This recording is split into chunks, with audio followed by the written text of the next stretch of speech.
Hi everyone, welcome to the channel, Living Wisdom and Dharma World. Today, let's delve into one of the most profound teachings and realizations of the Buddha. Understanding this teaching brings us closer to enlightenment, or, at the very least, offers a clearer view of its essence. The Buddha expounded on this concept in several texts, including the Diamond Sutra and the Heart Sutra.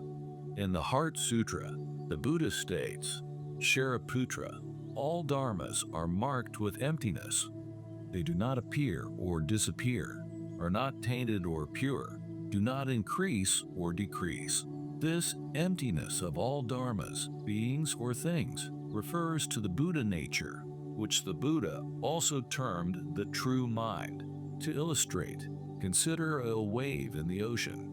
A wave may appear distinct with its own shape and form, but it is never separate from the ocean. Similarly, all phenomena are not separate from their inherent emptiness. Another example is a rainbow. Though it appears colorful and real, it lacks solidity and permanence, existing only due to specific conditions like sunlight and raindrops. Once these conditions change, the rainbow vanishes. This is the nature of all dharmas, empty of intrinsic existence. This true mind neither appears nor disappears, nor is it tainted or pure, nor does it increase or decrease. It is ever present, concealed by our five aggregates, our sixth consciousness, and even the seventh consciousness. For example, the true mind is like the sun hidden behind clouds. The clouds represent our mental constructs and fabrications, which obscure the ever-present brilliance of the sun.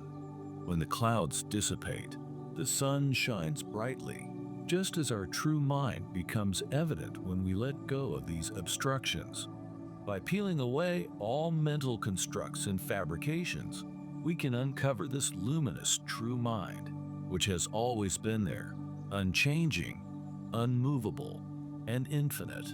If we consistently observe and remain anchored in this true mind, detaching from our mental fabrications, we will inevitably unveil our Buddhahood and attain enlightenment. For instance, when faced with anger, recognizing it as a passing cloud can help us remain connected to the underlying peace of the true mind, ultimately transforming our experience and leading us closer to liberation. Now, let's learn the Buddha's argument on the true mind. Detailed exploration of the true mind in the Śūraṅgama Sutra starts as follows. The Śūraṅgama Sutra offers a profound discourse on the nature of the true mind through a pivotal dialogue between the Buddha and his disciple Ananda. This dialogue is not only a dismantling of misconceptions, but also a step-by-step guide to realizing the ultimate, unconditioned awareness that underlies all phenomena. The Buddha's teachings on the true mind are central to the sutra and serve as a foundation for understanding the nature of reality and the path to enlightenment. The true mind as original nature. The true mind, as described in the Śūraṅgama Sutra, represents the pure, eternal, and luminous awareness inherent in all beings. It is unconditioned and free from dualities, such as self and other, existence and non-existence.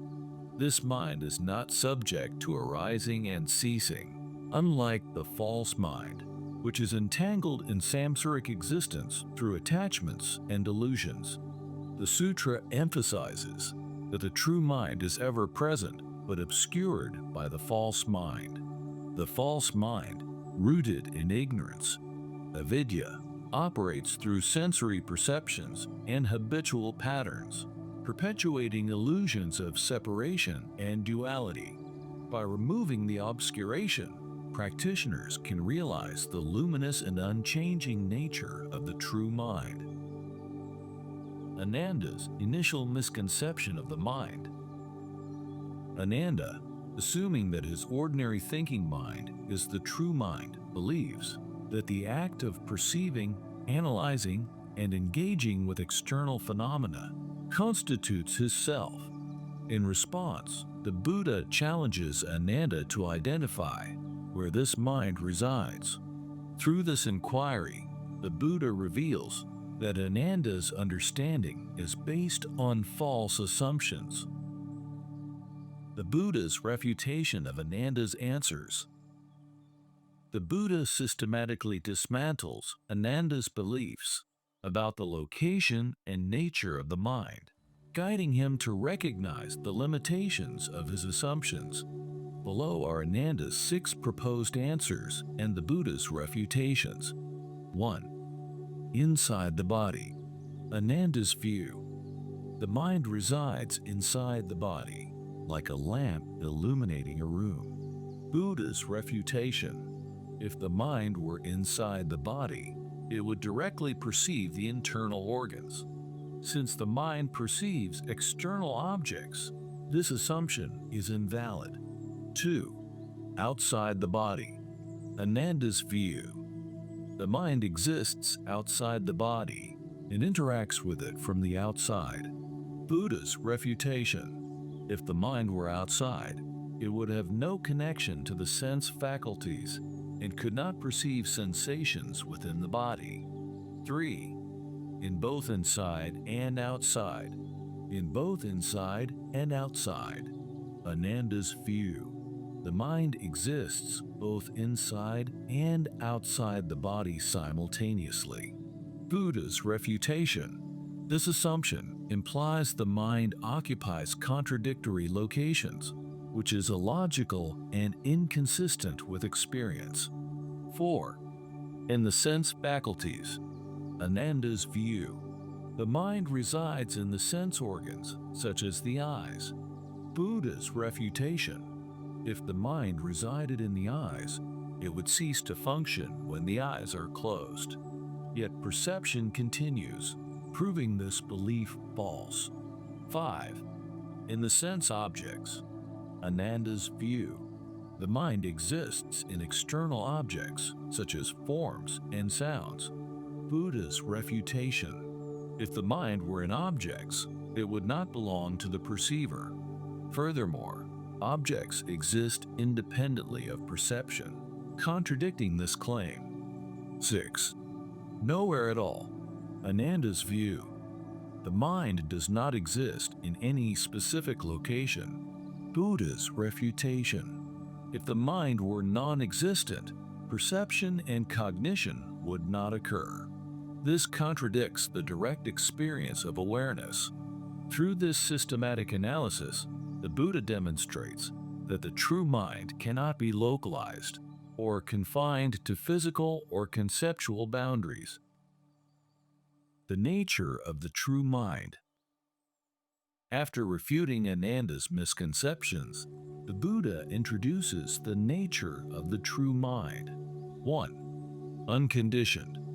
The true mind does not arise or cease based on external conditions. It is eternal and ever-present. 2. Non-dual. Unlike the false mind, which operates within dualities, the true mind transcends all distinctions between subject and object. 3. Luminous and self-aware. The true mind is inherently clear and radiant. It does not depend on external objects or illumination for its function. 4. Universal and non-localized. The true mind is not confined to the body, the senses, or any particular location. It pervades all existence and yet remains beyond it. The illustration of the sun and clouds. To clarify the distinction between the true mind and the false mind, the Buddha uses the metaphor of the sun and clouds. True mind, like the sun, it is always radiant and unchanging. False mind, like clouds, it obscures the sun and creates the illusion of darkness.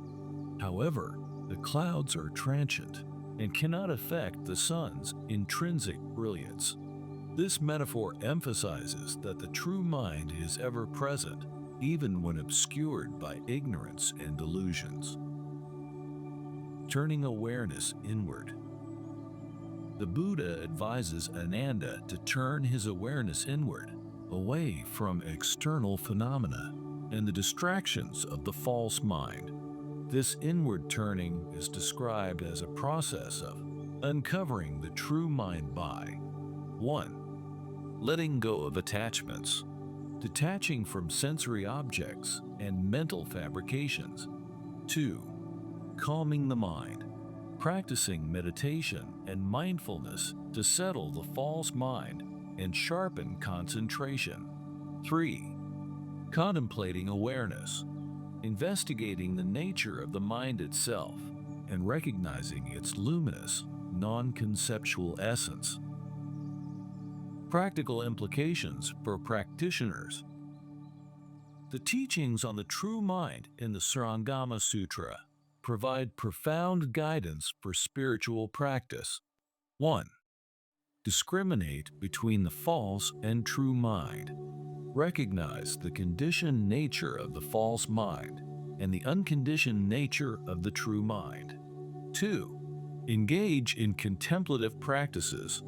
Use meditation to still the mind and uncover its luminous essence. 3. Abide in non-dual awareness. Rest in the awareness that is free from attachment and duality. 4. Live ethically. Ground practice in moral conduct to create the conditions for clarity and insight.